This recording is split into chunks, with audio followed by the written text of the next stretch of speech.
interested in taking the student and ask him, why didn't you do your homework? And I might find out a number of reasons. And if I can find a reason, most obviously, probably, there will be some way to get this child to do his homework. I have to give him pain, even though he did something wrong. You agree with me, right? Yeah, in the example of the students, yeah, I agree. Okay. Now we've seen, I don't know, the media. They always say when a father is like punishing his son, he's saying, "This is going to hurt me more than it's going to hurt you." Anybody who's been a father knows that when they're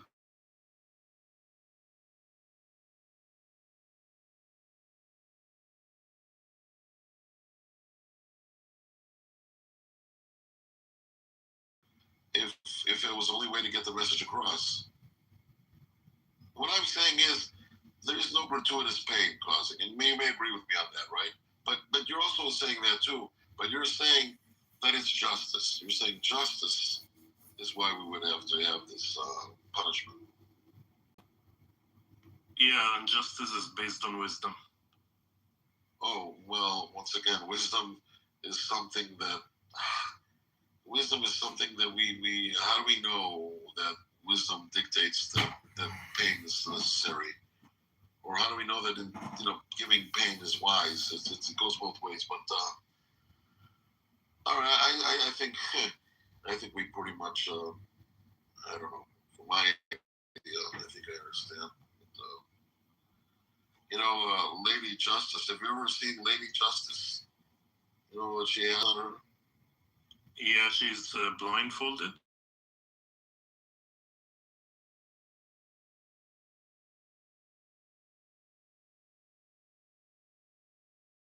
Favorites? Maybe, yeah. Yeah, so, it's curious to me. I live in a world where 95% of the people are religious and believe in the God. And I left all that. I just left it. But I still understand the significance of understanding believers. So that's why I'm in these rooms. And I thank you for sharing your thoughts. I think I learned something today about believers, about some kind of believers, I was in another room a month ago, and they were talking about proselytizing. What do you feel about proselytizing, Omar? I think we should do it, but it's a bit different than the way the Christians do it. But in general, yeah, it's the same concept. Yeah, and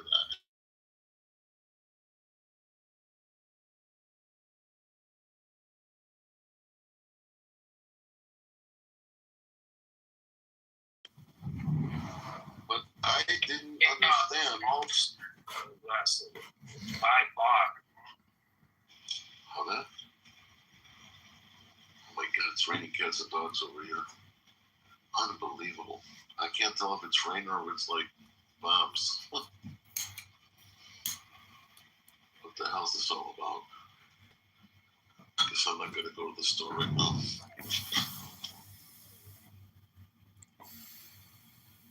Was this Megatron wannabe in this? Here, Megatron is back. Oh, okay, I was asking you. I am the real Megatron. I am a Decepticon from a universe 10,000 light years away. I am so sick about hearing Roaring Lion do his line of dialectic reasoning. Just read a book, Roaring Lion, while it rains out. This room is for losers.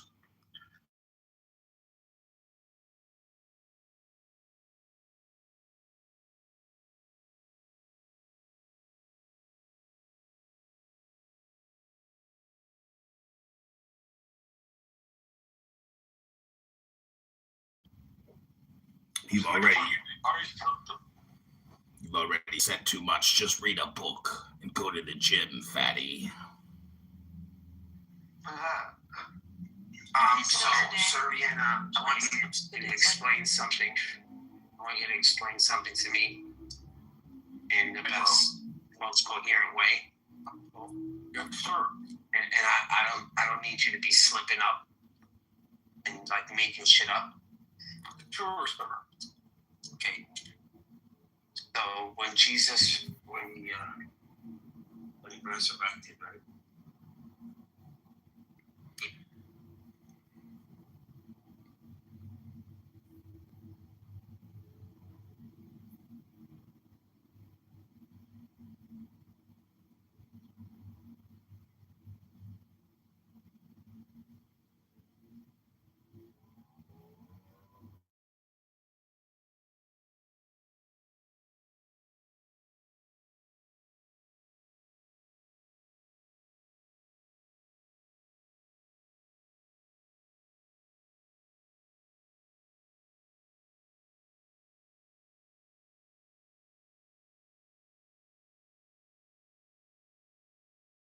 Do I bring you? Mine hands are full of these. 22. There is joy in the setting out. There is joy in the journey. There is joy in the goal. 21. Only if ye are sorrowful or weary or angry or discomforted, then ye may know that ye have lost the golden thread, the thread wherewith I guide you to the heart of the grooves of Eleusis. 24. My disciples are proud and beautiful. They are strong and swift. They rule their way like mighty conquerors. 25. The weak, the timid, the imperfect, the cowardly, the poor, the tearful. These are mine enemies, and I am 26. This also is compassion, an end to the sickness of earth, a rooting out of the weeds, a watering of the flowers. 27. Oh, my children, ye are more beautiful than the flowers. You must not fade in the season. 28. I love you. I will sprinkle you with the divine dew of immortality. 29. This immortality is no vain hope beyond the grave. I offer you the certain consciousness of bliss. 30. I offer it at once on earth, before an hour hath struck upon the bell. Ye shall be abodes that are beyond decay. 31. Also I give you power earthly and joy earthly, wealth and health and length of days. Adoration and love shall cling to your feet and twine around your heart. 32. Only your mouths shall drink of a delicious wine, the wine of Icus. They shall reach ever to the heavenly kiss of the beautiful God. 33. I reveal unto you a great mystery. You stand between the abyss of height and the abyss of depth. 30. In either awaits you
above the heavens, their feet below the hells.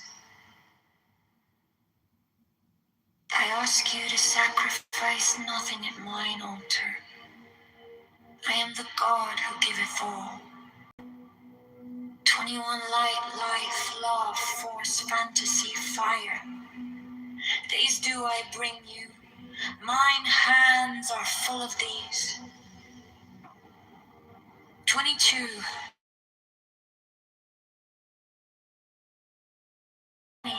There is joy in the goal. 23. Only if ye are sorrowful or weary or angry or discomforted, then ye may know that ye have lost the golden thread, the thread wherewith I guide you to the heart of the groves of Eleusis. My disciples are proud and beautiful. They are strong and swift. They rule their way like mighty conquerors. 25. The weak, the timid, the imperfect, the cowardly, the poor, the tearful, these are mine enemies. And I am come to destroy them. 26. This also is compassion, an end to the sickness of earth, a root.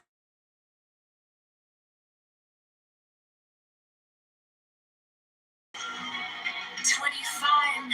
Oh, my children, ye are more beautiful than the flowers. Ye must not fade in your season. 28. I love you. I would sprinkle you with the divine dew of immortality. 29. This immortality is no vain hope beyond the grave. I offer you the certain consciousness of bliss. 30. I offer it at once on earth. Before an hour had struck upon the bell, ye shall be with me in the abodes that are beyond decay. 31. Also, I give you power, earthly and joy, earthly wealth, and health, and length of days, adoration and love shall cling to your feet.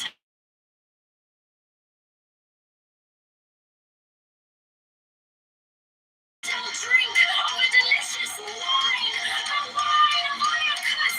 They shall reach ever to the heavenly kiss of the beautiful God. 31. I reveal unto you a great mystery. Ye stand between the abyss of height and the abyss of depth. 31. In either awaits you a companion, and that companion is yourself. 31. Ye can have no other companion. 31. Many have arisen, being wise. They have said, seek out the glittering image in the place ever golden, and unite yourselves with it. 30 men, many have arisen.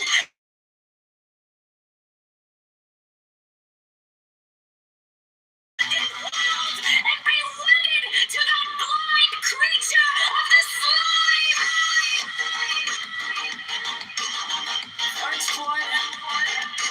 Who am beyond wisdom and folly, arise and say unto you, achieve both weddings, unite yourselves with both. 40 women, be their head above the heavens, their feet below the heavens. The way you currently file your taxes, what if you could track your tax expert's progress and get your best tax? Says to God. So sentence me. This was just a horrible crime, and today America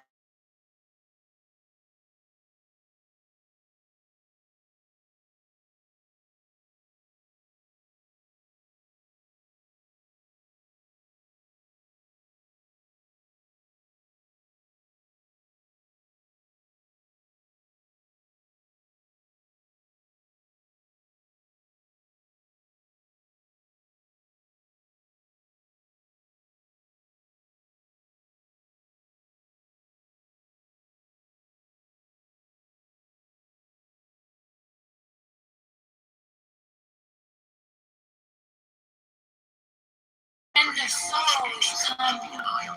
I will ravish you away into mine unutterable joy. I will kiss you and bring you to the bridal. I will spread a feast before you in the house of happiness. I am not come to rebuke you or to enslave you. I bid you not turn from your voluptuous ways, from your idleness, from your follies. But I bring you joy to your pleasure, peace to your languor, wisdom to your folly.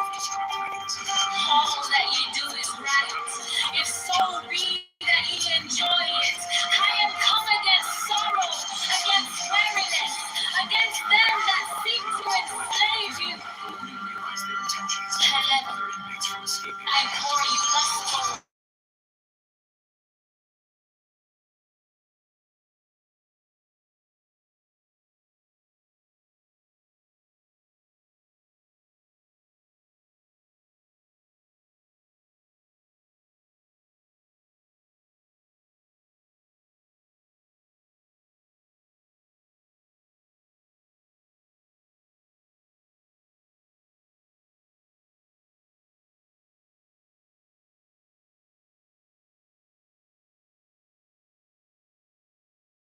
With courage, confident fear shall ye approach me. Ye shall lay down your heads upon my altar, expecting the sweep of the sword. The first kiss of love shall be radiant on your lips, and all my darkness and terror shall turn to light and joy. Only those who fear shall fail. Those who have bent their backs to the yoke of slavery until they can no longer stand upright.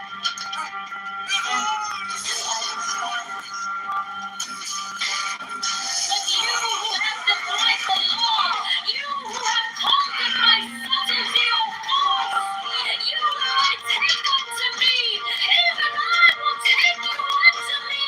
20, I ask you to sacrifice nothing at my altar.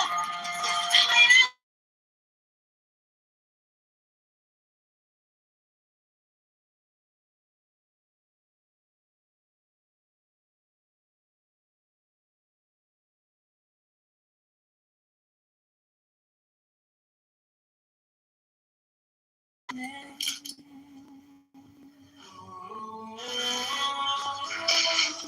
This soldier pretended to be dead and hid and among I the fly fireworks. and The I Germans wanted to make sure lie as that in a no one survived, hole so of they kept mother firing of bullets into the emerald bodies of on fallen my soldiers mighty again and again, but somehow, by pure luck, they all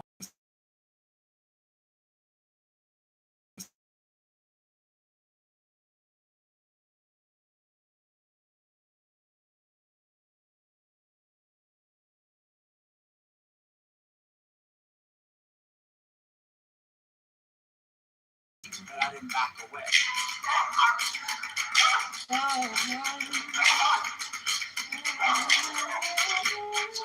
I bid you not turn from your voluptuous ways, from your idleness, from your folly.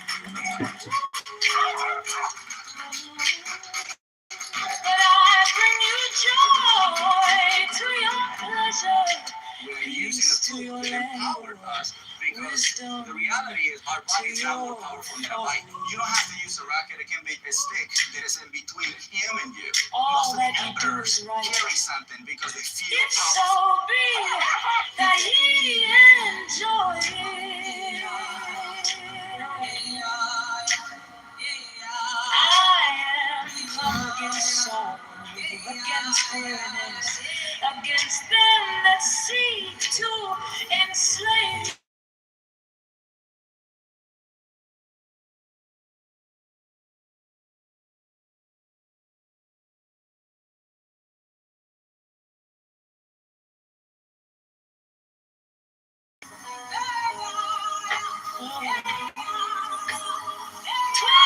Come with me, and I will give you all that is desirable upon the earth.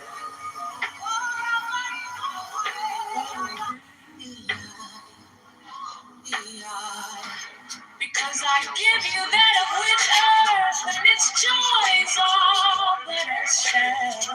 Any 6 years old, you know, the famous TV star. Wow. Yeah, he's out of the hospital, I believe, in Hawaii. They flee away, but my joy abideth here. Write the alphabet from Z to A backwards.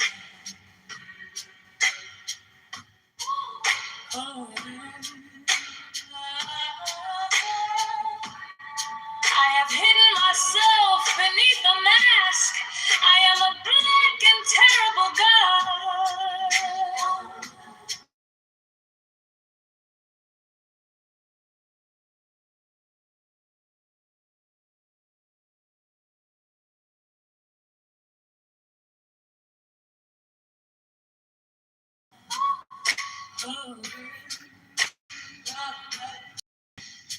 Expecting the sweep of the soul, but the first kiss of love shall be radiant on your lips, and all my darkness and terror shall turn to light and joy. Tonight. Only those who fear shall fail. Those who have bent their backs to the yoke of slavery until they can no longer stand upright. Them will I despise. But you who have defied the law by subtlety of force, you will I take unto me. Even I will take you unto me. 20 I ask you to sacrifice nothing at mine altar. I am the God who giveth all. Oh.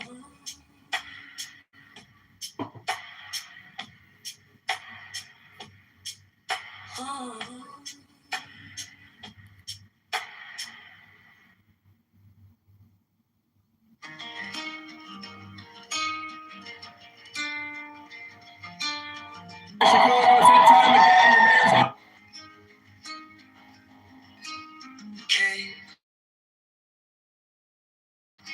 The deepest breath. Because Iraqi coordination with the coalition are different. Hold it. Count it in your shade.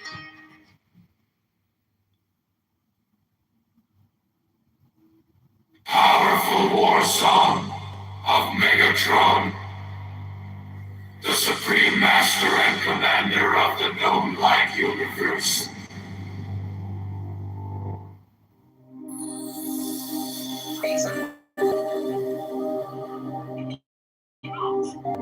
But you, who have defied the law, you who have conquered by subtlety your force, I am the God who giveth all.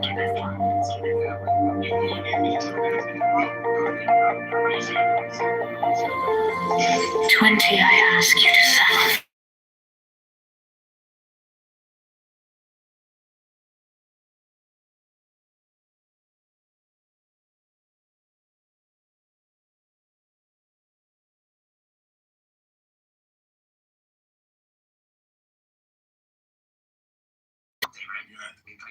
They should have something done to them, bro. How fucking low IQ they are. I'll leave that for you. I think it took the 40 grams today, bro. Yeah. You're funny.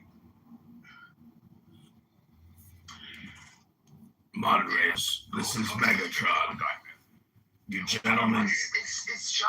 It's Sean. gentlemen, I am a Decepticon from a faraway Guy's galaxy. in love with me. He's like fucking. He's like. What's the guy's name again? Megatron. Regal. Him and Regal. Oh, Regal. in love with me. Never put me in the same category as Regal. How dare you? How dare you put Regal me can in make all this? the rooms he wants. Let him make all the rooms he wants. Regal. Bro, you're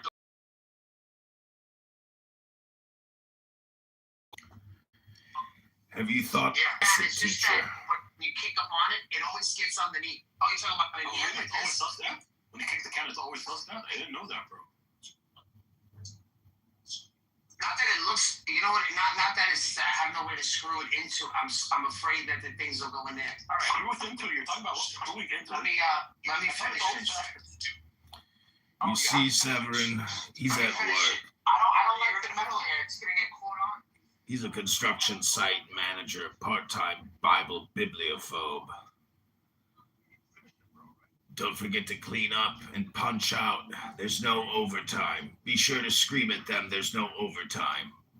Be sure to tell them there's no overtime.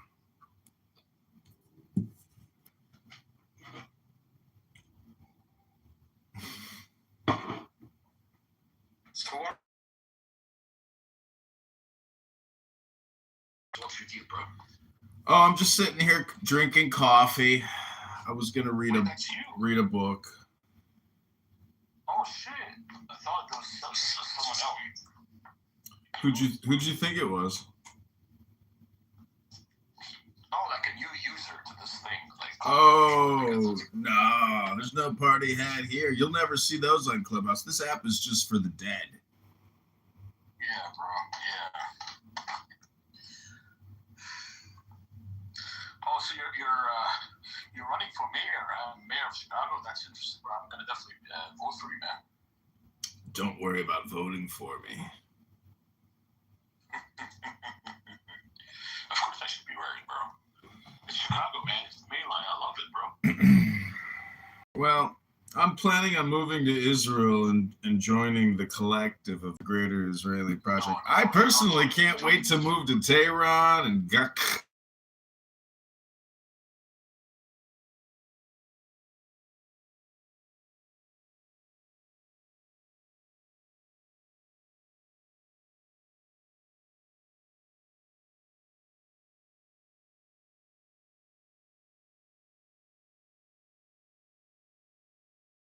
I am complete. So if Israel expands their borders and they make a new town and they call it Chicago and they ask you to become mayor there, would you be happy? It's not important. Look at Kitty. Kitty is back. Apparently, she's back from a long 900-day rehab stint, eating free food and drinking water. Sacrifice to bring peace to this planet. And Daniel there, he finally got some dandruff medication for his scalp. Because normally it looks like cauliflower mozzarella cheese on top of that head.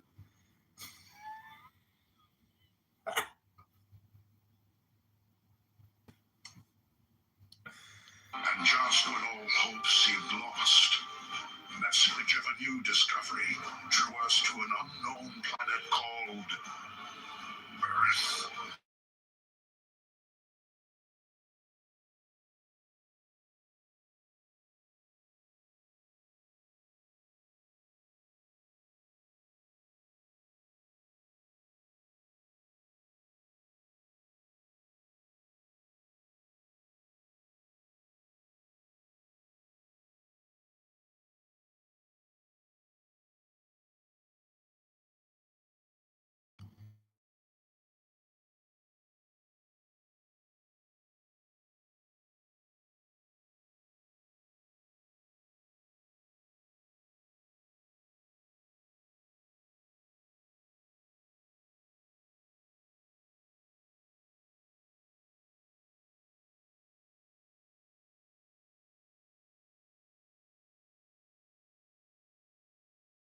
So, in the Barthology nonprofit charity for children that don't read good books or read very good and other things, we want to thank you all for coming to the Never Ending Bible Quran room where Barth works and kills 2 to 3 birds with one stone.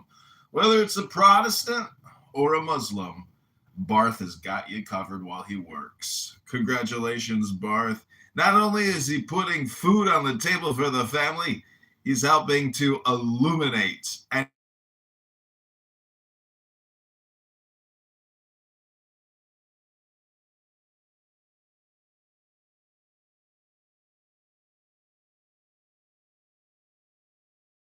You have multiple phones, but if you get some type of AIs on your phone, you program them, and then assign them to a certain Clubhouse account.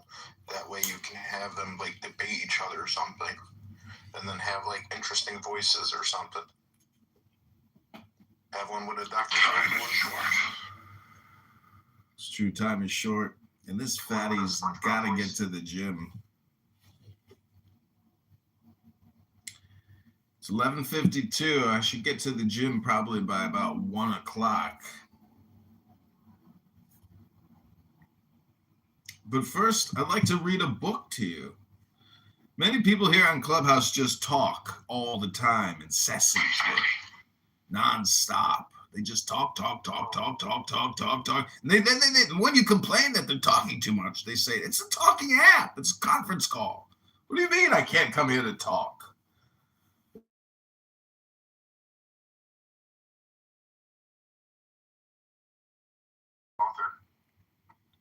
The author is talking to you through his words. The author. It's you and me, Megatron.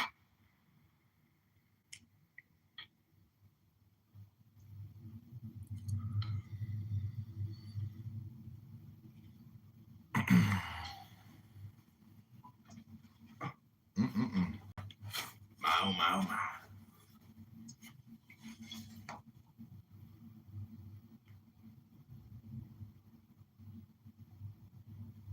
Here's page 251.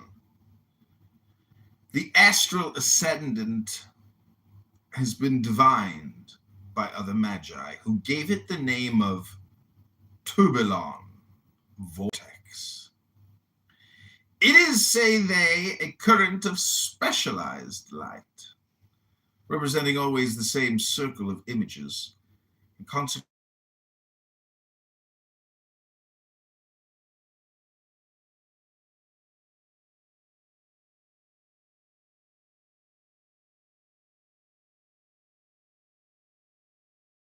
radiation. The soul of the earth,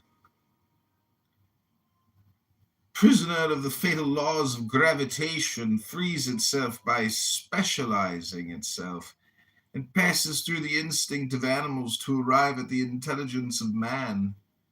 The active portion of his will is dumb here on Clown House, but it preserves in writing the secrets of nature. The free part can no longer read this fatal writing without instantaneously losing its liberty. One does not pass from dumb and vegetative contemplation to free vibrating thought without changing one's surrounding and one's organs. Thence comes the forgetfulness which accompanies birth and the vague reminiscences of our sickly intuitions, always analogous to the visions of our ecstasies.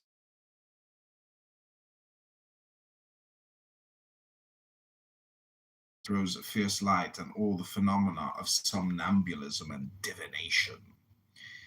There also, for whoever knows how to find it, is the true key of evocation and of communication with the fluidic soul of the earth. Those persons whose dangerous influence makes itself felt by a single touch are those who make part of a fluidic association, or who either voluntarily or involuntarily make use of a current of astral light which has gone astray.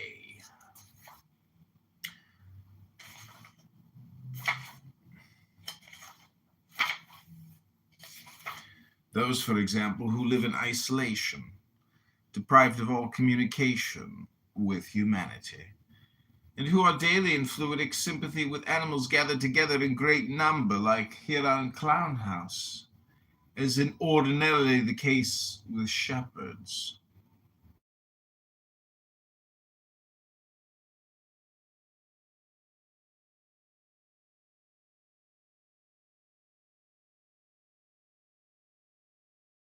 confided to their care. Consequently, the goodwill or ill will makes the cattle prosper or die. And this influence of animals' sympathy can be exercised by them upon human plastic mediums, which are ill-tended, owing either to a weak will or a limited intelligence. Thus are explained the bewitchments which are habitually made by shepherds.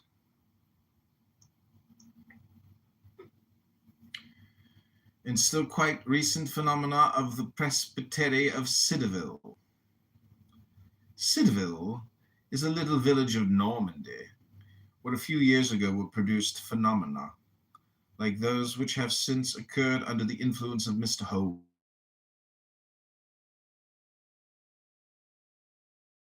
Gougenet des Musset has reprinted all the details in a book published in 1854 entitled Moeurs et Pratiques des Démons. The most remarkable thing in this latter author is that he seems to divine the existence of the plastic medium or the fluidic body. We have certainly not two souls, said he, but perhaps we have two bodies. Everything that he says, in fact, would seem to prove this hypothesis. He saw a shepherd whose fluidic form haunted a presbytery and who was wounded at a distance by blows inflicted on his astral larva. We shall here ask of M. de Meville and Gougenet des Mousseau if they take the shepherd for the devil, and if far or near the devil, such as they conceive him, can be scratched or wounded. At that time in Normandy, the magnetic illness of mediums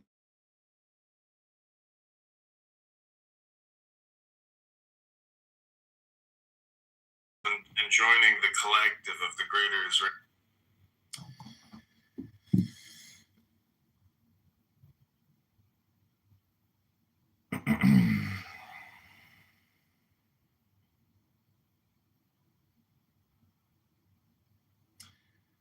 The laws of physical life are inexorable, and in his animal nature, man is born a slave to fatality. It is by dint of struggles against his instincts that he may win moral freedom.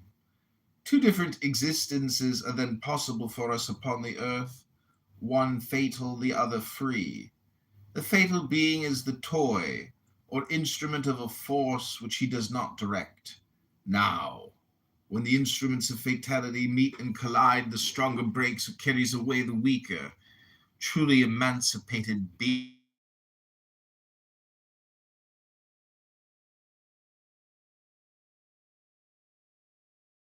that an encounter with Cain may be fatal for Abel.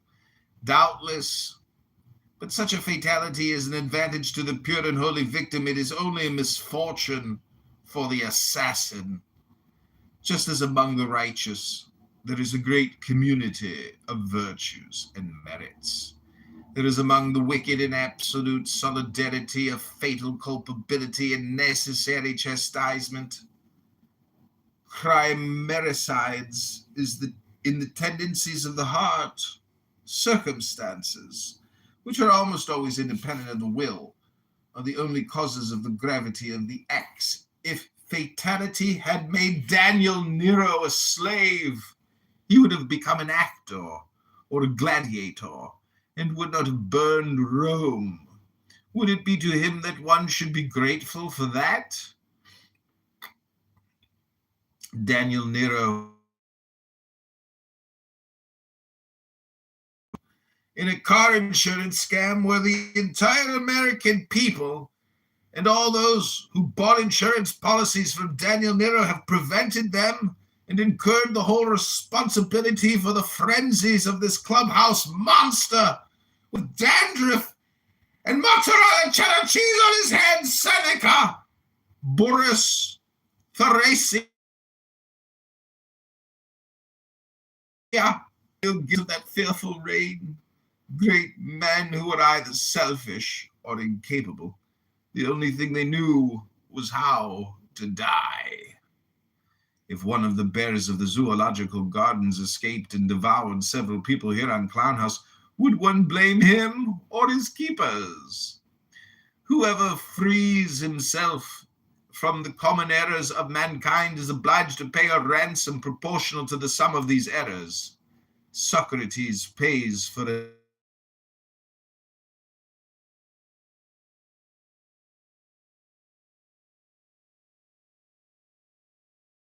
Thus, by paying the debts of fatality, hard-won liberty purchases the empire of the world.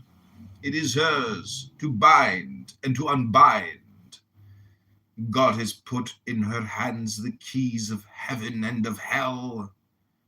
You clubhouse men who abandon brutes to themselves wish them to devour you. The rabble, slaves of fatality, can only enjoy liberty by absolute obedience to the will of free men. They ought to work for those who are responsible for them. But when the brute governs brutes, when the blind leads the blind, when the leader is as subject to fatality as the masses, what must one expect? What but the most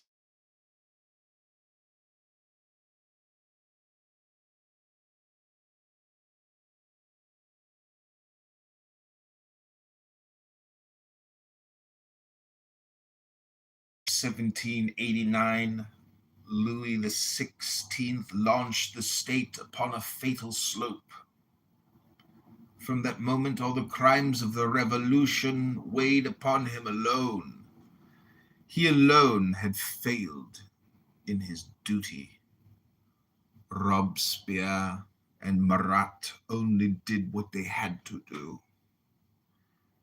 Girondins and Montagnards killed each other in the workings of fatality, and the violent deaths were so many necessary catastrophes. At that epoch, there was but one great and legitimate execution, really sacred, really expiatory, that of the king. The principle of royalty would have fallen if that too weak prince had escaped, but a transaction between order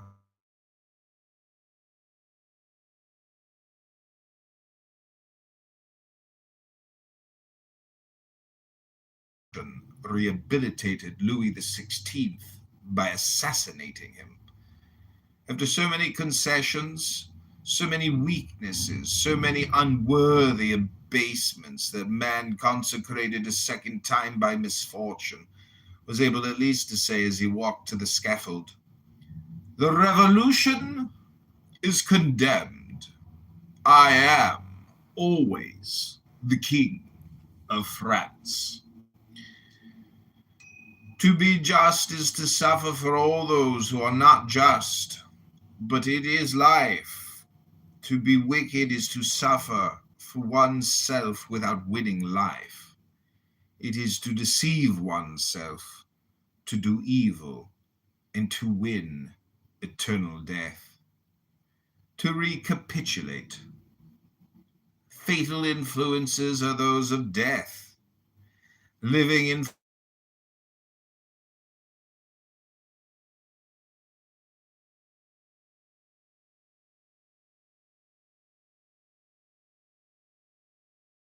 is only too real, but intelligence and virtue will always find the means to avoid its obsessions and its attacks.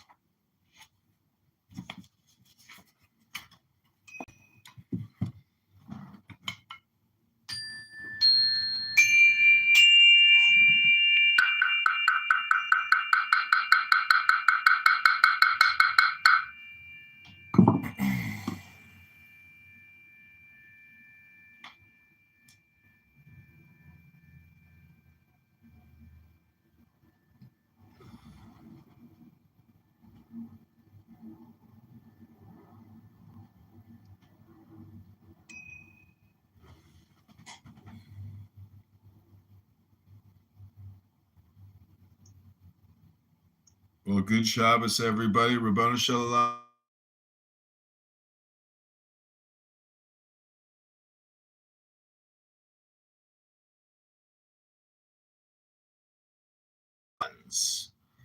Here battling that annoying bastard Optimus Prime and his stupid Transformers. We're here to give you your latest update and software programming brought to you by Google AI Ventures.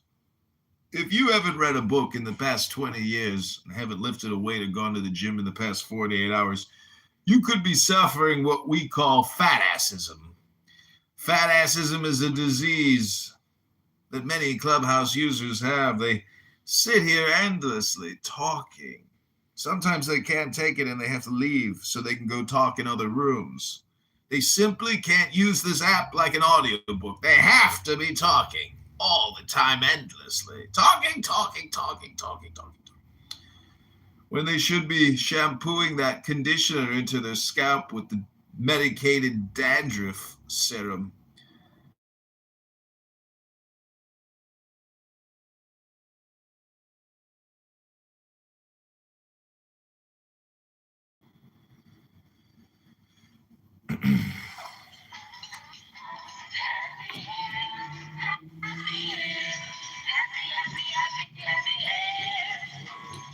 Now, Head and Shoulders gives you happy hair. Clean, fresh, alive, out from under the dandruff problem. Your hair will be clean, really clean. Because Head and Shoulders is the most effective dandruff shampoo you can buy. And Head and Shoulders does it in a happy way. Happy? You've never had it so happy till you've used Head and Shoulders, the shampoo that has everything. Effective dandruff control with just regular shampoo. And the clean, fresh, alive feeling you've always wanted. Head and Shoulders gives you the look you've always looked for. Happy hair, happy hair, happy hair. Happy hair? Sure, with Head and Shoulders, the one dandruff you've always looked for.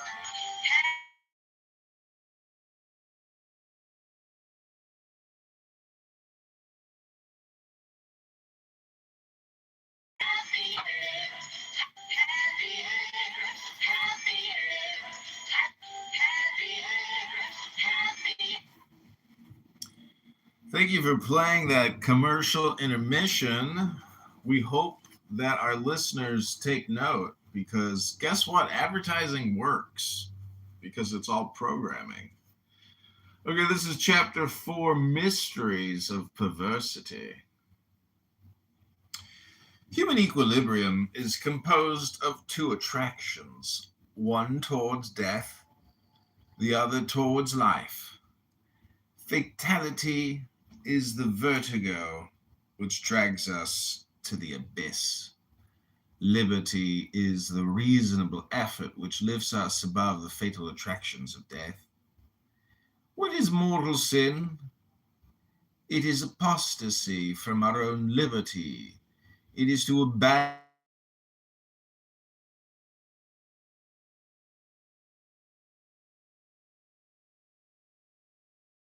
education of intelligence. We fall from that moment under the empire of force, whose reactions always crush everything which is unbalanced. The love of evil and the formal adhesion of the will to injustice are the last efforts of the expiring will. Man, whatever he may do, is more than a brute, and he cannot abandon himself like a brute to fatality. He must choose. He must love. The desperate soul that thinks itself in love with death is still more alive than a soul without love. Activity for evil can and should lead back a man to good by counterstroke and by reaction. The true evil, for that for which there is no remedy, grace correspond to the abysses of perversity.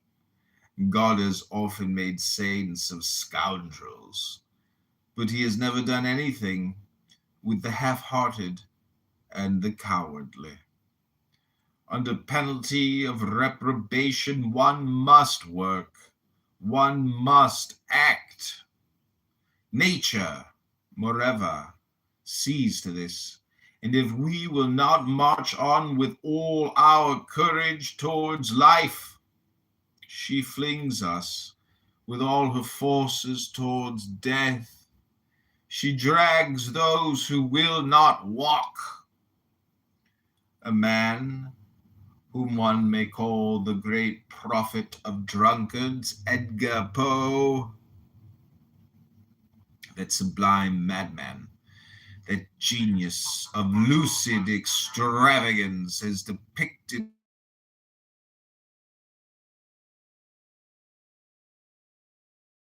and because he squinted. I did that because I ought not to have done it.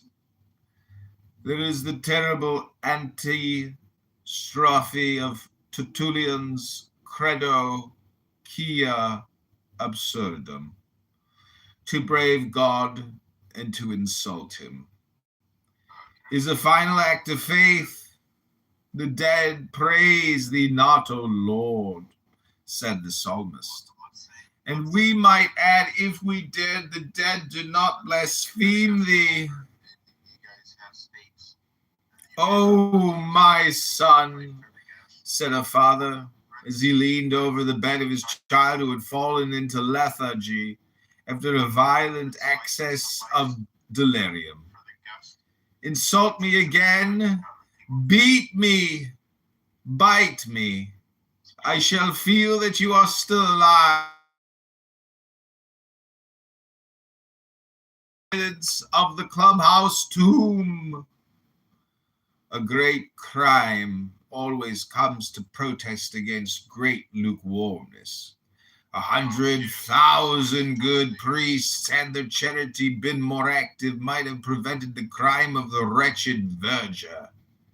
The church has the right to judge, condemn, and punish an ecclesiastic who causes scandal. But she has not the right to abandon him to the frenzies of despair and the temptations of misery and hunger. Nothing is so terrifying as nothingness. And if one could ever formulate the conception of it, if it were possible to admit it, hell would be a thing to hope for. This is why nature itself seeks a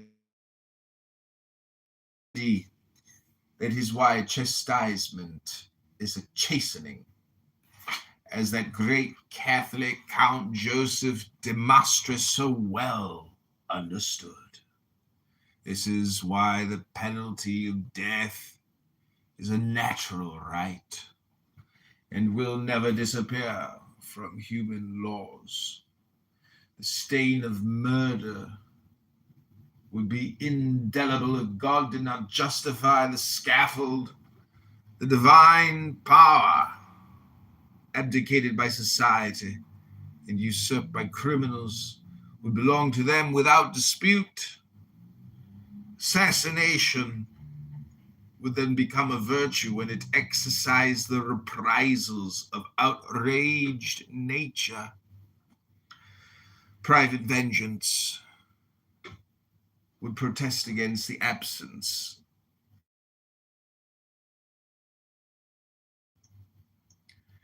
and from the splinters of the broken sword of justice, anarchy would forge its daggers. If God did away with hell, men would make another in order to defy him, said a good priest to us one day. He was right. So he created Clubhouse. And it is for that reason that hell is so anxious to be done away with.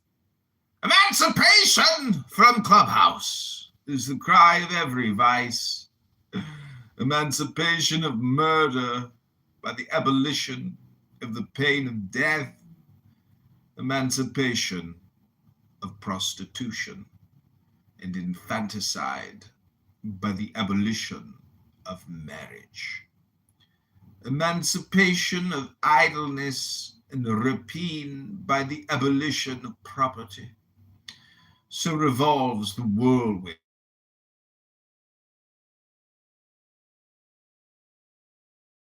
Emancipation of death by the abolition of life.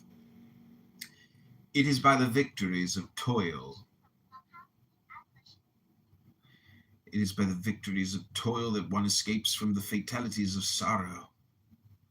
What we call death is but the eternal parturition of nature. Ceaselessly she reabsorbs and takes again to her breast all that is not born of the spirit. Matter, in itself inert, can only exist by virtue of perpetual motion, and spirit, naturally volatile, can only endure by fixing itself. Emancipation from the laws of fatality by the free adhesion of the spirit to the true and good is what the gospel calls the reabsorption into the eternal bosom of nature is the second death. Unemancipated beings are drawn towards this second death by a fatal gravitation. The one drags the other, as the divine Michelangelo has made us see so clearly in his great picture of the Last Judgment.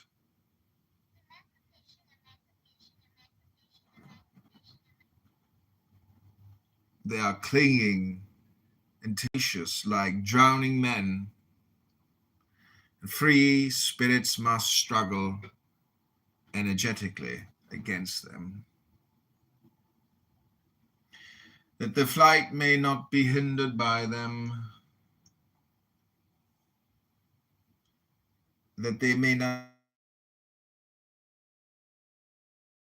This war is as ancient as the world. The Greeks figure it under the symbols of Eros and Anteros, and the Hebrews by the antagonism of Cain and Abel. It is the war of the Titans and the gods.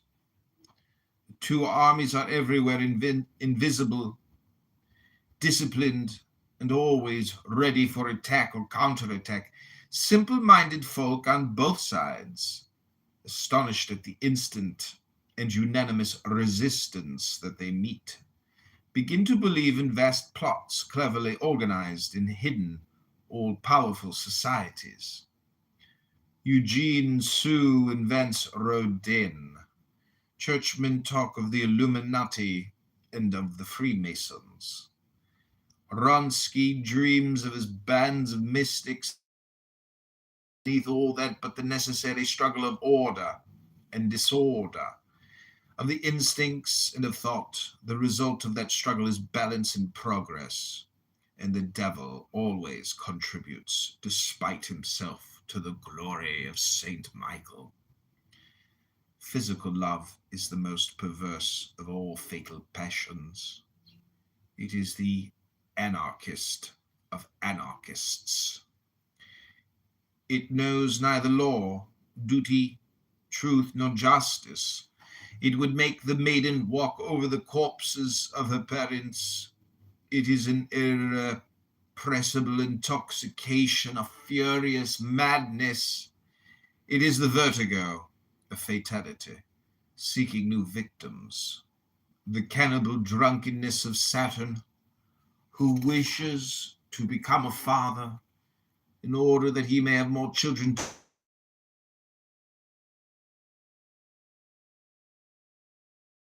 For the whole of nature, submit it to justice, is to rehabilitate life by devoting it to immortality.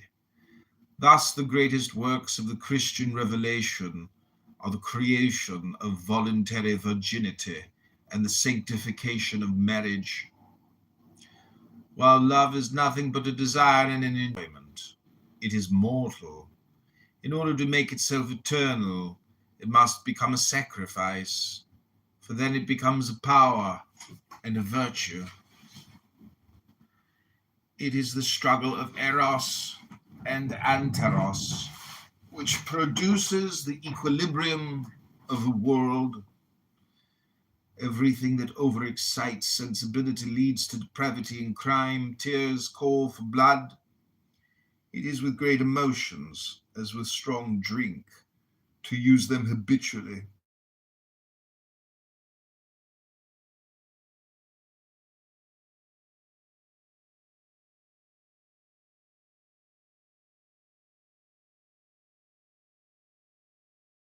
To procure them for oneself. A romantic woman will easily become an Old Bailey heroine. She may even arrive at the deplorable and irreparable absurdity of killing herself in order to admire herself and pity herself in seeing herself die. Romantic habits lead women to hysteria and men to melancholia. Manfred, Renee, Lelia are types of perversity, only the more profound in that they argue on behalf of their unhealthy pride and make poems of their dementia.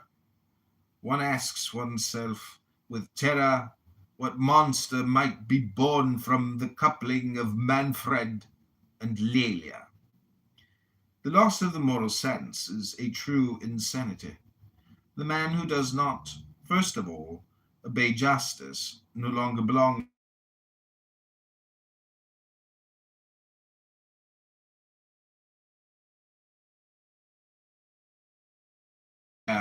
of his passions.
The impetuous currents of instinctive life and the feeble resistances of the will form an antagonism so distinct that the Kabbalists hypothesize the superfoetation of souls.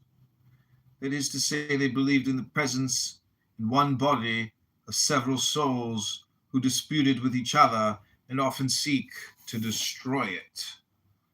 Very much as the shipwrecked sailors of the Medusa when they were disputing the possession of the too small raft sought to sink it. It is certain that in making one's self the servant of any current whatever, of instincts or even of ideas, one gives up one's personality and becomes the slave of that multitudinous spirit whom the gospel calls legion.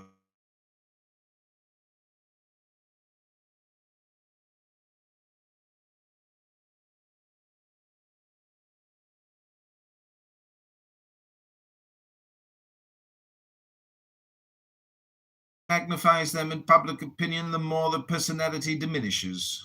They become crotchety, envious, wrathful. They do not admit that any merit, even in a different sphere, can be placed beside theirs. And having become unjust, they dispense even with politeness. To escape this fatality, really great men isolate themselves from all comradeship, knowing it to be death to liberty. They save themselves by a proud unpopularity from the contamination of the vile multitude. If Balzac had been during his life a man of a clique or of a party, he would not have remained after his death the great and the light illuminates, or at least it only illuminates them for the profit of those who see the word of Genesis, let there be light, is the cry of victory with which intelligence triumphs over darkness.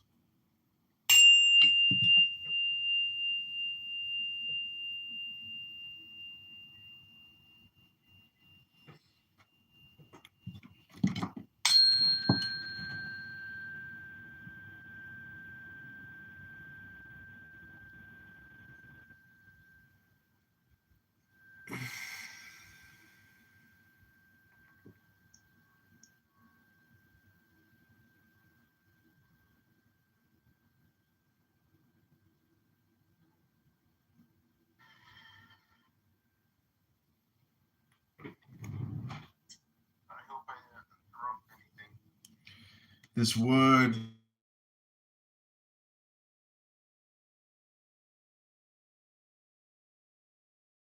of intelligence by itself, when calling its powers together, balancing its faculties, it says, I wish to immortalize myself with the sight of the eternal truth. Let there be light, and there is light. Light, eternal as God, begins every day for all eyes that are open to see it.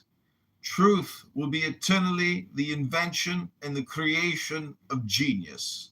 It cries, let there be light. And genius itself is because light is eternal.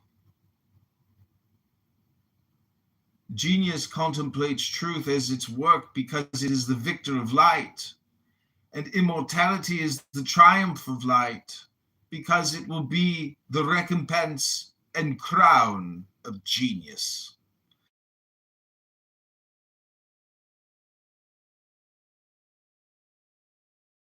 Do not will with justice. There are souls for whom the true light seems to have no right to be. They content themselves with phosphorescent visions, abortions of light, hallucinations of thought, and loving these phantoms fear the day which will put them to flight, because they feel that the day not being made for their eyes, they would fall back into a deeper darkness. It is thus that fools first fear, then calumniate, insult, pursue, and condemn the sages. One must pity them and pardon them, for they know not what they do. True light rests and satisfies the soul. Hallucination, on the contrary, tires it and wounds. Gastronomic dreams of hungry men which sharpen their hunger without ever satisfying it. Thence are born irritations and troubles, discouragements and despairs. Life is always a lie to us, say the disciples of Werther, and therefore we wish to die. Poor children, it is not death that you need, it is life. Since you have been in the world, you have died every day. It is from the cruel pleasure of annihilation that you would demand a remedy for the annihilation of your pleasures? No, life has never deceived you. You have not yet lived. What you have been taking for life is but the hallucinations and the dreams of the first slumber of death. All great criminals have hallucinated themselves, and those who hallucinate themselves on purpose may be fatally led to become great criminals. Our personal life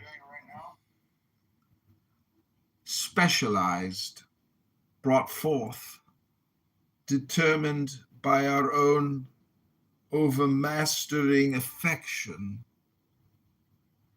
is the germ of our paradise or of our hell. Each one of us, in a sense, conceives, bears and nourishes his good or evil angel. The conception of truth gives birth in us to the good genius. Intentional untruth hatches and brings up nightmares and phantoms. Everyone must nourish his children, and our life consumes itself for the sake of our thoughts. Happy are those who find again immortality.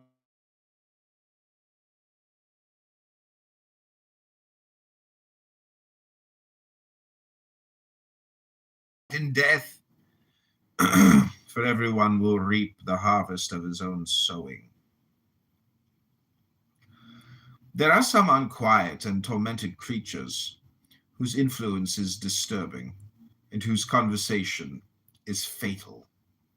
In the presence, one feels oneself irritated, and one leaves the presence angry, yet by a secret perversity, one looks for them in order to experience the disturbance and enjoy the malevolent emotions which they give us.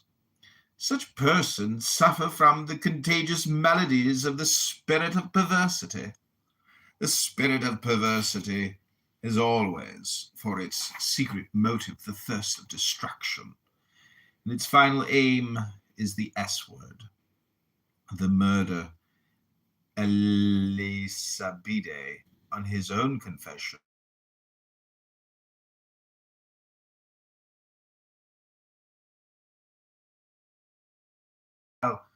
to burst the globe like a cooked chestnut.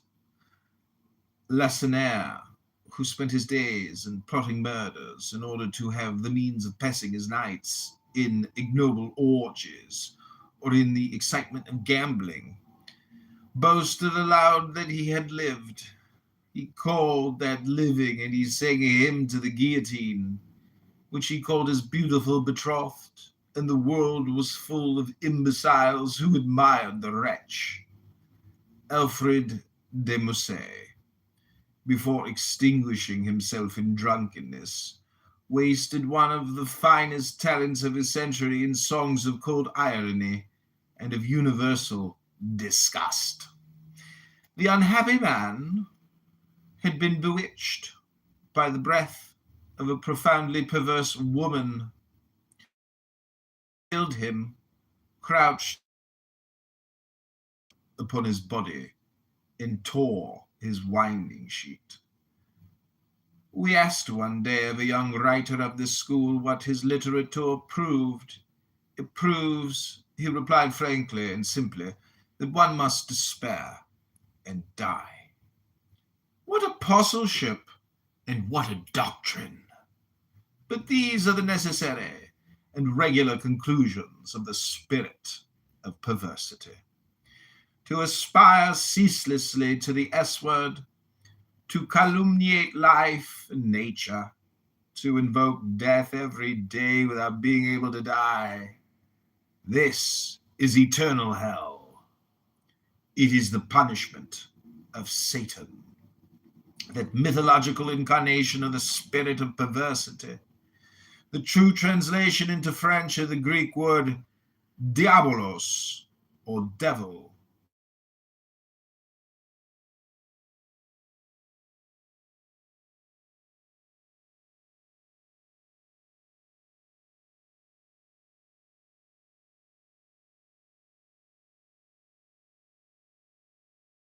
Even the material pleasures of life, but by virtue of the moral sense. Pleasure is the music of the interior harmonies. The senses are only its instruments, instruments which sound false in contact with the degraded soul. The wicked can feel nothing because they can love nothing. In order to love, one must be good. Consequently, for them everything is empty. And it seems to them that nature is impotent because they are so themselves. They doubt everything because they know nothing.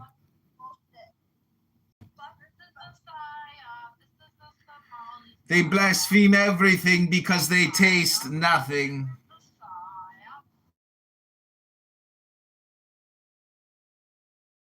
They drink in order to get drunk. They sleep in order to forget. They wake in order to endure mortal boredom. Thus will live, or rather thus will die every day he who frees himself from every law and every duty in order to make himself the slave of his passions. The world and eternity itself become useless to him who makes himself useless to the world and to eternity. Our will, by acting directly upon our plastic medium, that is to say, upon the portion of astral life which is specialized in us and which serves us for the assimilation and configuration of the elements necessary to our existence, our will, just or unjust, harmonious or perverse, shapes the medium in its own image and gives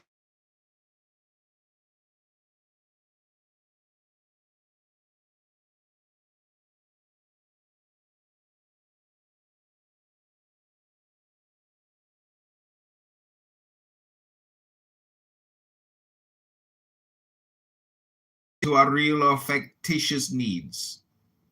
It enlarges the belly and the jaws of the greedy, thins the lips of the miser, makes the glance of impure women shameless, and those of the envious and malicious venomous.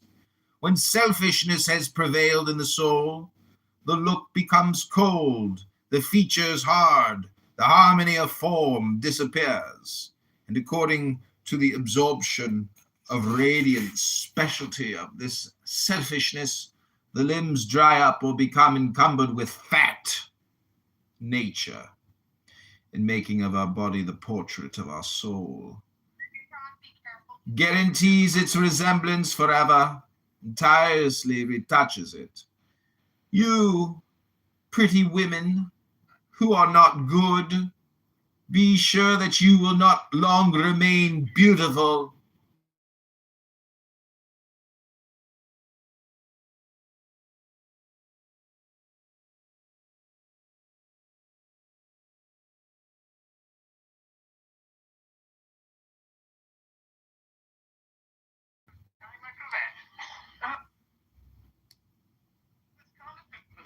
By Sir Percival Blakeney, Baronet.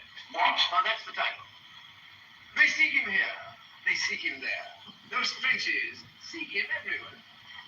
Is he in heaven? Is he in heaven or is he in hell? That bastard, infernal Pimpernel. Okay, this is the last page. Nature, in making of our body the portrait of our soul, guarantees its resemblance forever, tirelessly retouches it. You pretty women who are not good, be sure that you will not long remain beautiful. Beauty is the loan which nature makes to virtue. If virtue is not ready when it falls due, the lender will pitilessly take back her capital.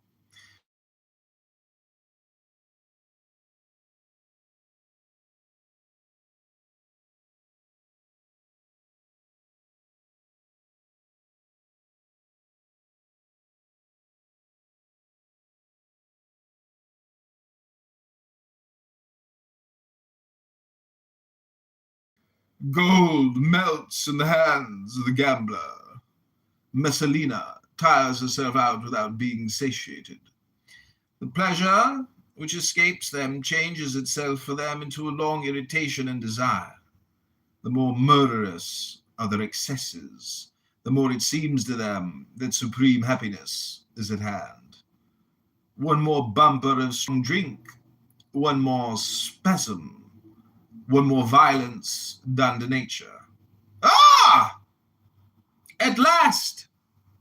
Here is pleasure. Here is life. And the desire, in the paroxysm of its insatiable hunger, extinguishes itself forever in death.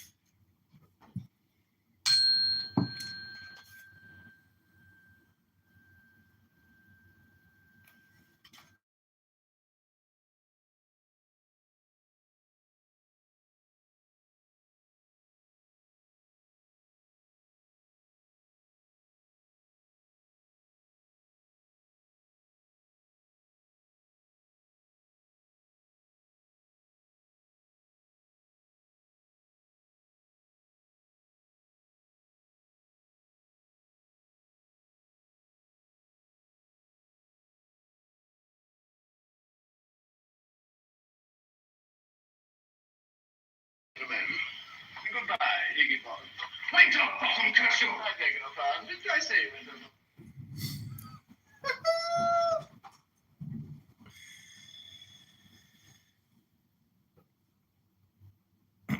Okay, thanks. This has been a brief intermission of Megatron's normal, never-ending talking room. I actually read a book, and we had some people come in here who I would say have horrible ADHD. They can't actually concentrate on anything. They just ceaselessly, endlessly run their fucking mouths. They're the dumbest people maybe you've never met.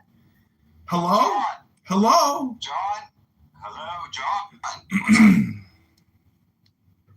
John. In stereo too. Oh my god. Okay, one of you Megatrons has to go. Which one? Who will it be, John?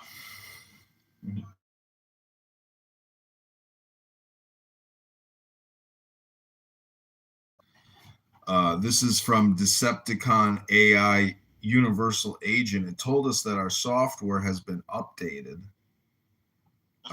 Thank you so very much. Appreciate it. As always, right? I mean, make it count, this one, please. I mean, I'm dead serious on it. The transmission is cosmic. You shall abide. And you shall transform.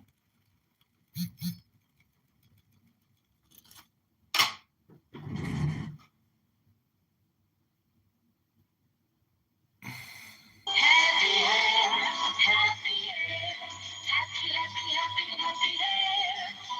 hair? Sure. With Head and Shoulders, the one dandruff shampoo that really works.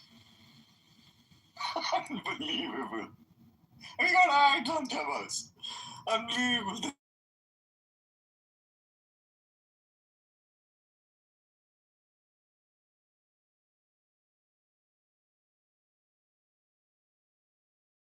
And an exceptional, real, effective, efficient power. And one should regard them as false and vain if they do not give it. Judge the teachers by their works, said the Supreme Master. This rule of judgment is infallible. If you wish me to believe in what you know, show me what you do. God, in order to exalt man to moral emancipation, hides himself from him and abandons to him after a fashion the government of the world.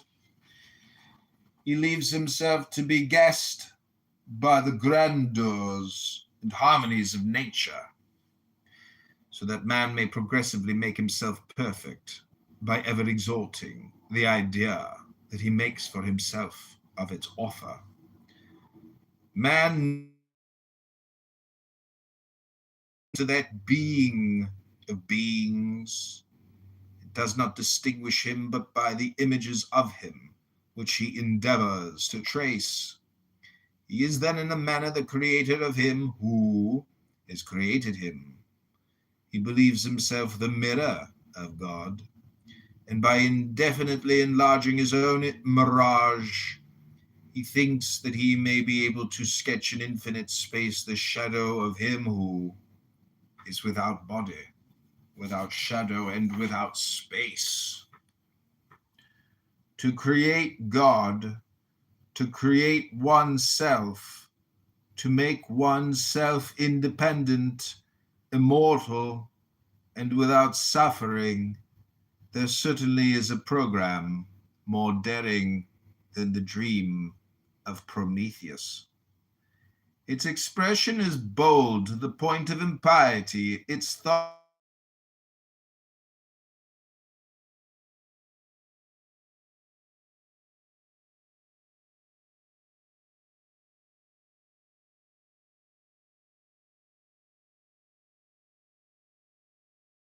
reasonable.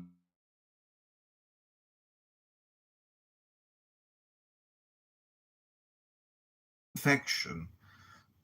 Man, in effect, creates for himself a god, corresponding to his own intelligence and his own goodness. He cannot raise his ideal higher than his moral development permits him to do. The God whom he adores is always an enlargement of his own reflection. To conceive the absolute of goodness and justice is to be oneself.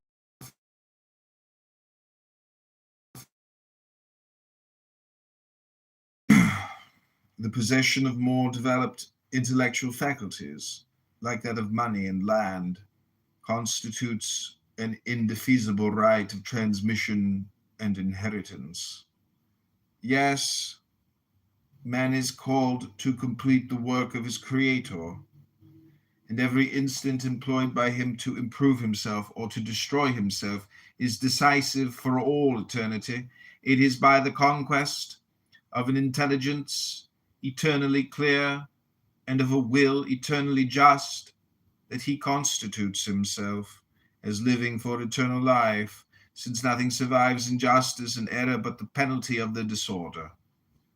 To understand good is to will it, and on the plane of justice, to will is to do. For this reason, the gospel tells us that men will be judged according to their works. Our works make us,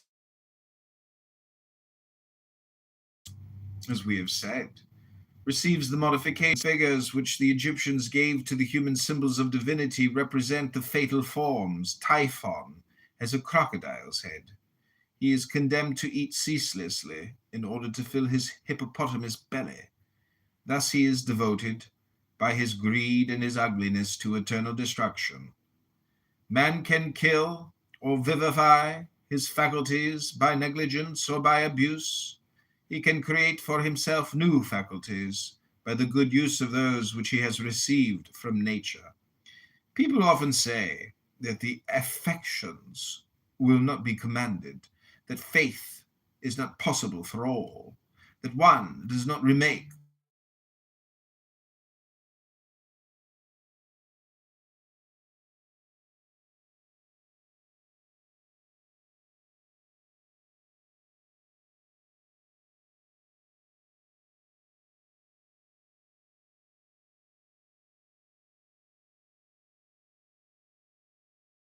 one's will, the almighty power of justice. One can reign in heaven by virtue of faith, on earth by virtue of science. The man who knows how to command himself is king of all nature. We are going to state forthwith in this last book by what means the true initiates have made themselves the masters of life, how they have overcome sorrow and death, how they work upon themselves and others the transformation of Proteus, how they exercise the divining power of Apollonius, how they make the gold of Raymond, Lully, and Flamel, how in order to renew their youth they possess the secrets of Postel, the rearisen, and those alleged to have been in the keeping of Cagliostro. In short, we are going to speak the last word of magic.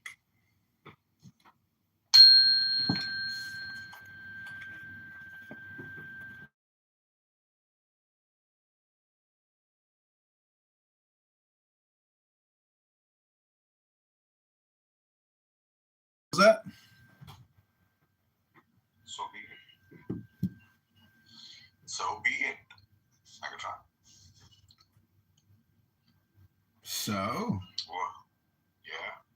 be Be it. it. But what is it? Be it? Deepak is another one. You see Deepak down there? He's another one that loves to talk endlessly.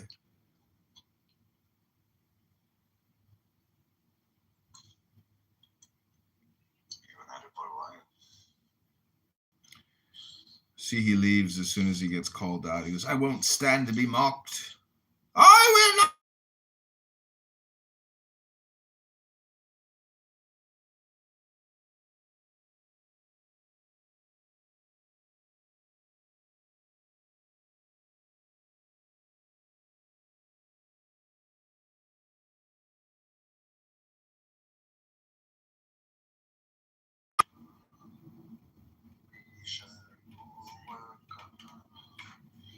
It's over, Megatron. Your time is up. Lara, give the green bean to my nemesis.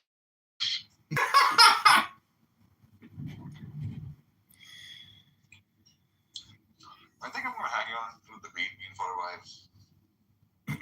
It's not every day I get it. Today must be the right day.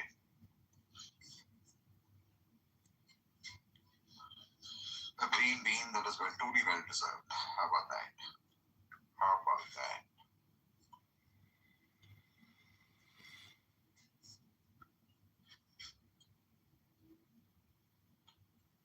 Stereo, you sound like Megatron. Which one of you is the real one?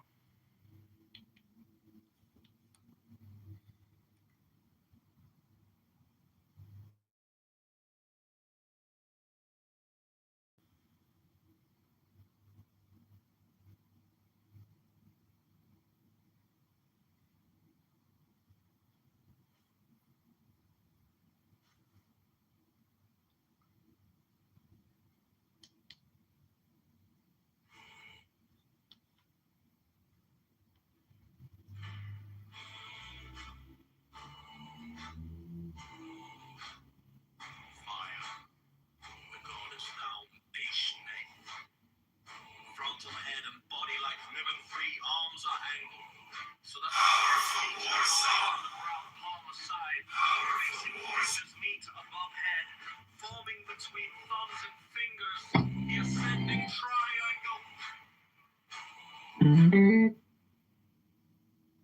Of Megatron, the Supreme Master and Commander of powerful war song.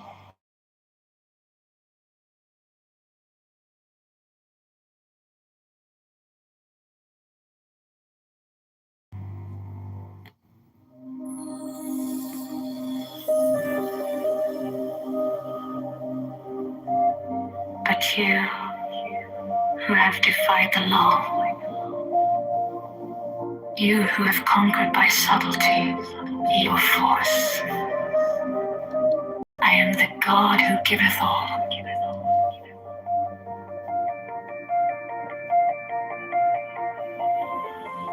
20 I ask you to sacrifice. Nothing at mine altar. I am the God who giveth all. 20 remains. Life, love, force, fantasy, fire. These do I bring you. Mine hands are full of these. So I want to play for you a special little song that I arranged just for you. Man has the right to live by his own law, to live in the way that he wills to do, to work as he will, to play as he will, to rest as he will,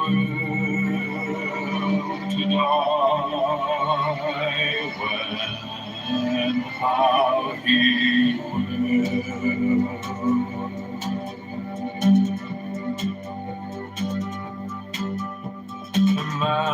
right to eat what he will,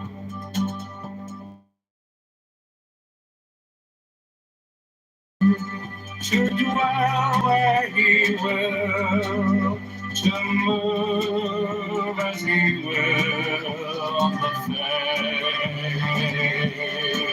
face of the earth.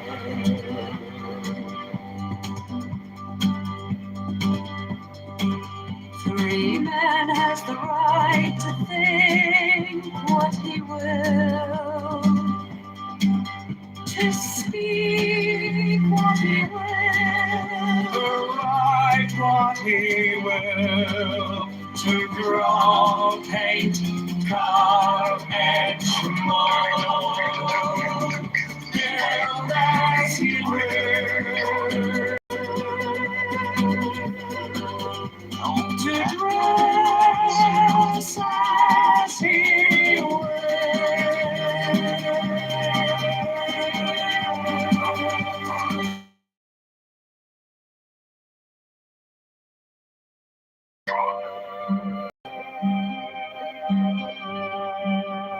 For man has the right to love as he will. Take your fill as he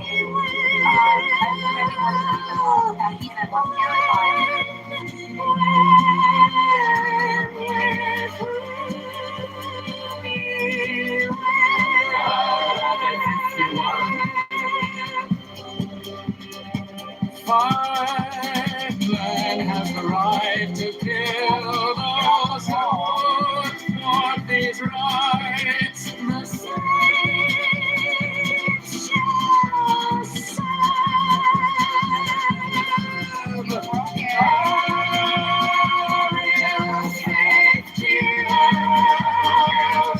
love is the law.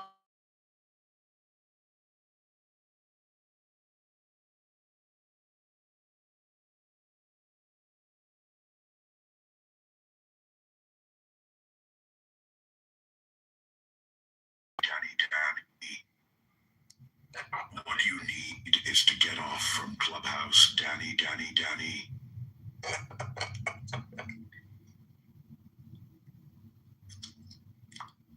Thank you, Zen, or Megatron, or whoever you are. So is it appropriate to bring a Brit's knife or Sam?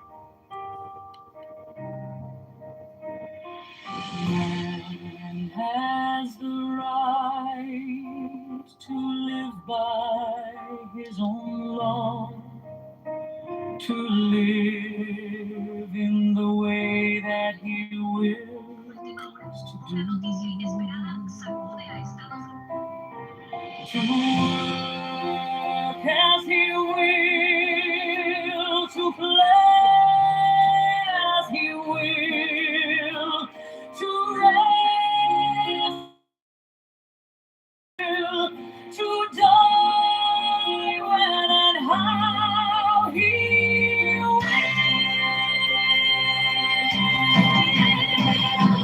Man has the right to eat what he will, to drink what he will, to dwell where he will, to move as he will on the face of the earth. Every man has the right to think what he will.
has the right to live by his own law, to live in the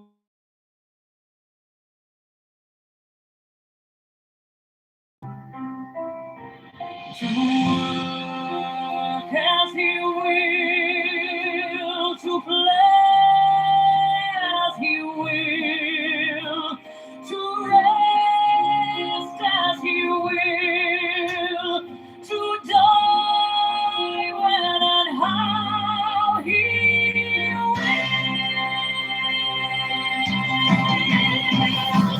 Man has the right to eat what he will, to drink what he will, to dwell where he will, to move as he will, on the face of the earth. Every man has the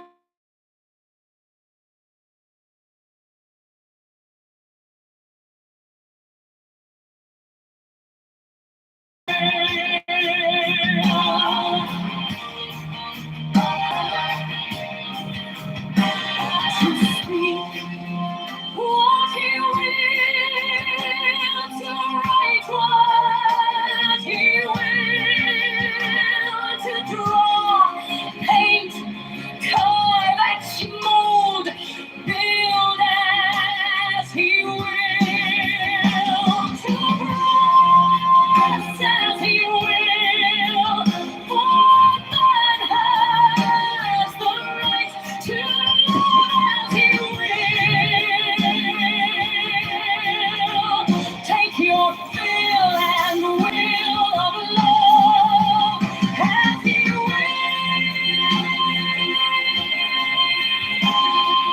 When, where, and with whom ye will.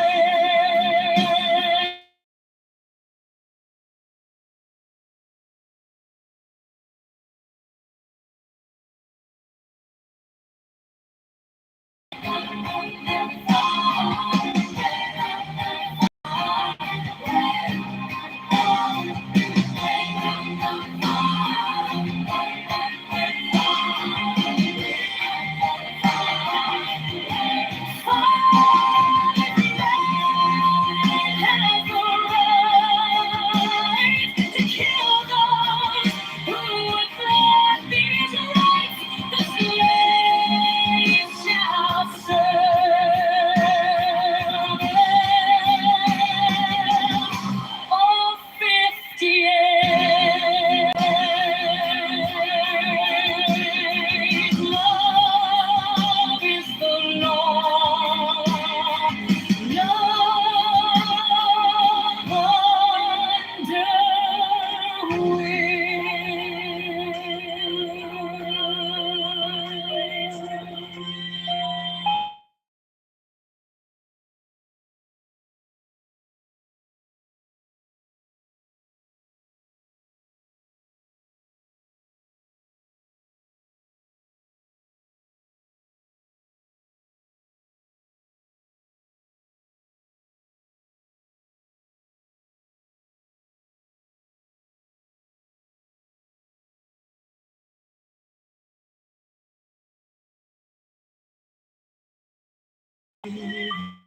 May that he will